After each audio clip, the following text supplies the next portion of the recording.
All right, I'm on hole number 6 of the St. Patrick's Day tournament. I'm in Monday's practice round in the rookie division. We're on the last of the Drew Moore Links hole. So we got 4 Drew Moore Links and 3 or 5 of the Glen Monarchs. And the Drew Moore Links we've only played in one tournament. And the Glen Monarchs have been around since the very beginning of the game. Hole number 6. Okay, so some observations on this hole. With my lower level account, my choices for driver in a low level account are extra mile or big topper. And the big topper with the top spin, you're obviously your red line's here with the extra mile, your red line's back here with the big topper. And so where you're bouncing through this narrow, look at all these big fairways and you're hitting through the narrowest little neck right here is our only option, Obi-Wan. And you can easily get caught up in here, and you have to do max overpower with the big topper or the extra mile if you're trying to net yardage up here so that you can, if you draw the line where the rough is and you're trying to get on this side of the line so that your shot coming in, you don't have to use any curl. Now, you could be off that a little bit and use some side spin, so it's good to have a side spin ball here. Kingmaker is going to work better than a Titan. Being able to take the wind out, and it lowers the wind down a little bit. If you're having to use the wind, then a Titan's going to be a better ball. And so if you're out here, the closer you can get to this line, the better, because that means less side spin, and you've got less side spin on your ball. With my lower developed account, I'm trying to work out a better option because I don't really want to have to hit through this neck with super inaccurate clubs to try and net my yardage to get out in on the other side of this line. So to get out into this area. And now if you can get up here, if you draw the arc, somewhere out in this area, you're probably in your long iron range. Whereas if you're out in this area, you're going to be in your wood. And I'm not sure how far up here you have to get in long iron range, but you can. We've done it where you bring out a bigger ball and you really pound that sucker out there and you can get in your long iron range. But with my lower developed count, because of accuracy and stuff and just the clubs that I have at my disposal, which are not many, it's really difficult to get up here, and it's dangerous. And I don't have any big balls in that account. I don't have any big 5-power balls or 4-power balls or anything like that. I got to use what I got. So like looking at the angles, if you clip this, if you're right out here in front, like right around in this line right here, your angle coming into the green is right over this rough, and you can do a rough bump here. Now, this angle that this rough, that you're engaging this rough here, so here's your line coming in and here's the rough. If you catch a grate to the left, you're lengthening out that rough, and it's and you could potentially get caught up in it. If you're hitting to the right, you'll still be fine. It may go a little fast past the cut, but you'll still be fine. So a perfect and a grate to the right, you'd be fine. But if you work this rough and you catch any grates to the left, you could be in a spot of bother. But I want to actually take a look at it with these clubs, my upper developed clubs, and see what that rough bump looks like. Because I'd rather come at this hole where I didn't have to do any overpower. Because if I can just take my driver and I'm just literally trying to lay it up right into this spot right here, and I'm bringing it home, I can make this drive shot a lot more consistent where I'll end up, if you catch a bad shot, you'll end up not in trouble as often. The problem with doing layup shots is that if you are doing a layup shot, you have got to stick that layup shot. Because if you screw the layup shot up, then you're stuck in the roughs back here, and you're definitely not getting on. You could get on from up here. You could do a max overpower hook and try and bring it up. But if you commit to doing a layup shot, then you have to get that layup shot where you want it. And so I'm going to try it with my upper developed account because I want to see what that rough bump looks like. Here's the deal. If you hit far forward, I'm going to answer your question right here. Well, why don't you just try and hit it up here and do the rough bump? Because if you hit it too far forward, you're actually taking the rough bump. Now there's no rough bump left. Your only shot is to hit the fairway and run it up.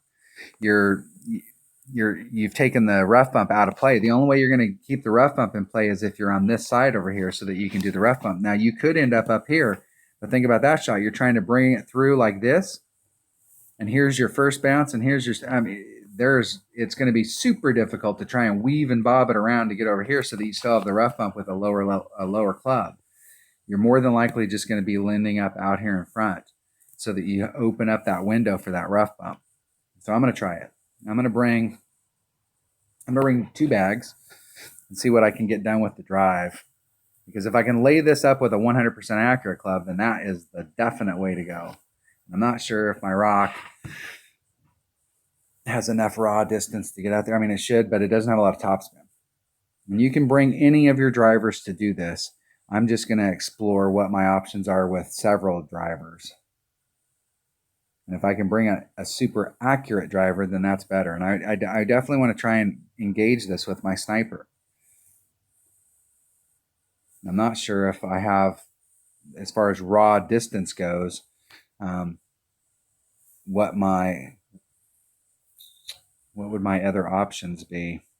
Guardian, but I'm losing some ball guide, and ball guide, when you're doing rough bumps, ball guide's awesome. But you pick up a lot of raw distance with a Guardian. I'm going to try it with and the Viper's not even an option. It could be an option. I mean, it could be. But if I can engage this with my sniper, that's more power to me. I'm just going to take those 2 bags. I only have 2 bags. We started up Kings of Golf 3, and we just got it promoted so that we picked up the 2nd bag. So before it was no bueno with 1 bag. It really blew. And we a bunch of us brought accounts down in there so that we could get the clan started. So as we get people in it, they're picking up 2 bags instead of having to grind it out with 1. And so a bunch of us brought our practice accounts down there to work on it. And so last month, anytime we were about playing or practicing, you had to really focus on what you wanted to bring, because it was so easy to bring the wrong clubs. It was like the good old days when we only had 1 bag. There were some good things about that. The good thing about it is like when you wanted to go, you had to pick your clubs. And when you went out and decided you were going to practice a club, like, hey, I want to get used to my big topper. Let's say you're big dog, for instance. We get on some of these holes. You don't play with the big dog all the time. And you get on some of these holes and it's like, hey, you have to have a big dog on this hole or a cataclysm. And you don't play with those clubs all the time. And so when you go out and you pop it out for that tournament hole, you don't have a lot of time and grade in it. So you don't have a lot of practice with it. You're not comfortable. You're not sure how it's going to bounce or how it's going to do its thing. And it can cause you problems. So back in the day, you would commit. You'd say, hey, I'm going to take this club out and practice with it. And you get on these holes and it wouldn't work. And you'd have to figure out how to make it work. And so my opponent's in that range right there where they can do the rough bump, if depending on what they've got and what that marlin they may have a hard time. I wish that they would make us declare a bag for the tournament, and that's the only bag we can play in the tournament. I want to end up going right down through the middle. 3.6 rings. I'm going to do about a 5% overpull there. I'm not trying to get anything extra on it. I'm just trying to hit it perfect. Oh, and I hit it 2 rings straight to the right. Anticipation. And the thing is with a rock, a 100% accurate club, you can hit about 2 rings straight to the left or the right there, and you're still right down the middle of the fairway. Anything more than that on either side, and then you're in big, big trouble. You may be able to bleed out, but that's one of the benefits of playing with a rock. That's why I was trying to play this with a 100% accurate club, because anytime you can play the hole with a 100% accurate club, in my opinion, you're always better off because it's 100% accurate.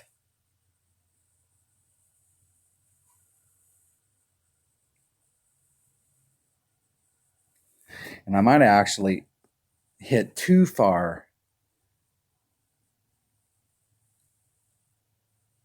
We'll have to see where our red lines are. I may be able to actually not put on all the topspin on that rock and be in a little bit better spot. We'll have to see. Where's my red line? So I got plenty of club. Where's my minimum? There's min. So I'm in about mid club. So it's about 1.2 per ring from where I'm at.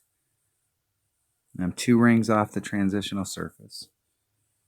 which is bad here, because if I hit it great to the left, I am in big trouble.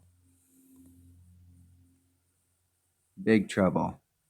And I don't like that. I'm going to take that shot and hope that I hit it perfect, but I do not like that setup. I want to make it so I go a little bit, so I'm not, my second bounce is so close to the rough that if I hit this great to the left, it's going to get stuck. And I hit it great to the left, it'll get stuck.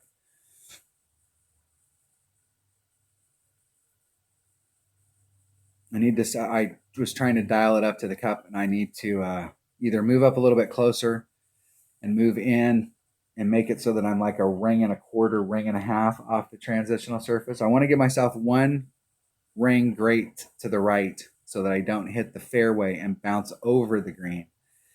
And I know it sounds strange that I'm trying to set up shots so that if I fail on the shot, I can still get it in the hole. But it's important to set up shots so that if you fail, you can still get in the hole. And you're not off on some tangent. I'm setting the shot up, so why wouldn't I set the shot up so that if I do have a brain fart and I epic fail, I'm still in the hole?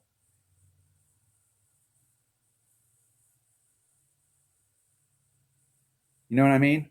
I mean, you're setting the shot up.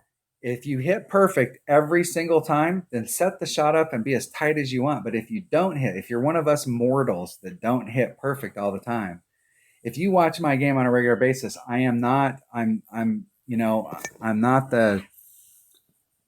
hit it perfect every time guy and do the whole deal. Part of the reason that I'm successful in this game is because when I'm setting shots up, I give myself room for error. And so I don't always hit perfect. And so when I don't hit perfect, I can still get up to the hole, or I'll end up in a very similar spot to where I wanted to be. I'll just be a little bit to the left or the right. And I give myself room for maneuver. I'm going to be 5 rings off. I know it's just a sliver of backspin. And I'm going right at the hole. I'm going to do a 20% wind adjustment, so that's 6, 7. So that's 4, 2.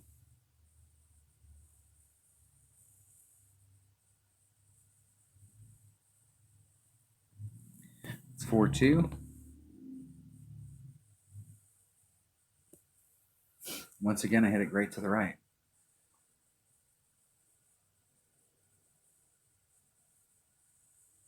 And on this hole, I'd rather be to the right than the left. I can tell you that. What I like there, though, is my distance is right. That little bit of backspin.